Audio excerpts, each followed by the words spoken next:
Eucharist is the place where we'll truly be united with God.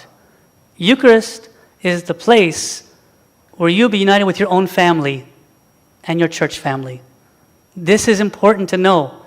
We can't make up philosophy about being united and friendly, and the Eucharist gives us the power to be truly connected to each other. That's the goal of every mission. Now, when we say unity, different denominations, different religions, different political parties, different personalities, different, so many differences. This is the place where we all unite back with God. There's lots of brokenness and division. And to be honest with you, if you look at any family, if division is there, the family is destroyed. If you look at any church, if there's division there, the church is finished. Any company, anything that's divided, as we know, a house divided against itself can't stand.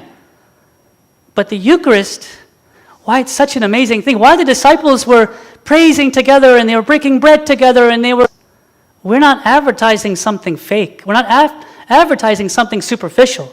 The Orthodox Church, our church, has something so beautiful that the apostles had, that we have, that people need. It'd be a shame not to let them come into that unity. When the whole world is broken and is separated, this is the place that they can be united again. There's a nice author and father from the Eastern Orthodox, Alexander Shmemaman. He says something really nice here. He says, embodied into a life in God, into communion with Him. So what's happening is the world, we're outside in the world, we come in here, and our life is being transformed into this life with God, in this communion with God, this transformation.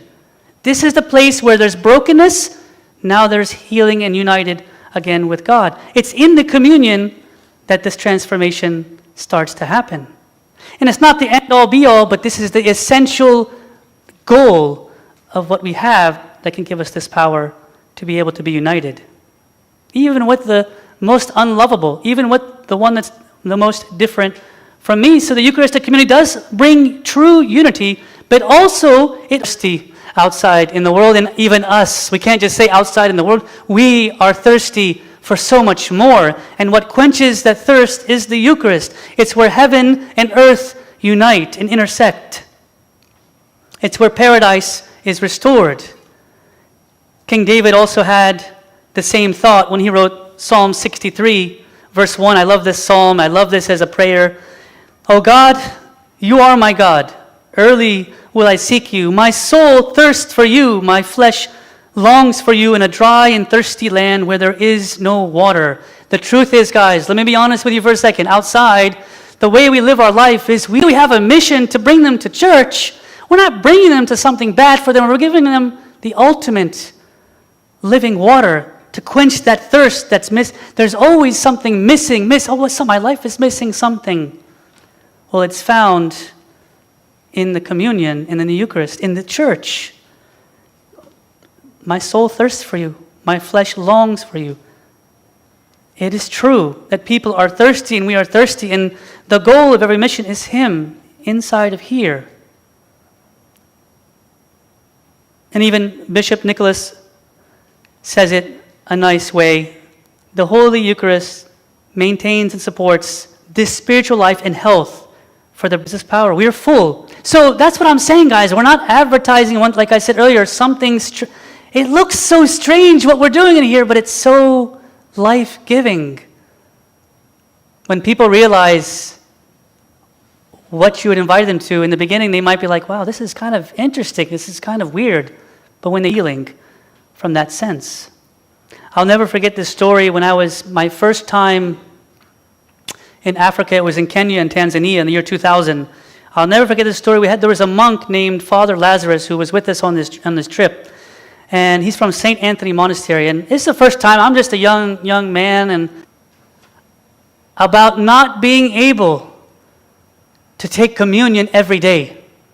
I was like, what's this? What's going on here? I know we're going to take it in a couple days, and we'll have it once a week on his face. I'm like, what's the big deal? What's so great about, at the time I didn't realize, what's the big deal about communion? Okay, we're going to get it in a couple days. What's the problem? But I realized his hunger and thirst for God, that he really needed to commune and unite and quit pleading and crying about it. Like, wow, there must be something more that I don't even realize myself, and maybe you don't realize yourself about what we're doing here every Sunday. I know it's become a ritual and routine, but there's more, and the people outside, they need this and they want this, and it's a healing for them, and it's living water for them, medicine.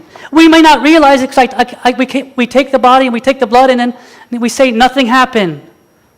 But we don't know what's happening. We don't know about the invisible work that God is doing inside of our soul. We don't know how he's doing that, how he's working. In the name of the Syrian, he says, no one can heal my disease except he who knows the depth of the heart. No one. That should kind of spark something that liturgy here have to take it so seriously, and we always joke sometimes, you're coming late and things like that. But if we really know with God, and God can heal our diseases and our sicknesses, he knows the depths of our heart, so we really need to be here.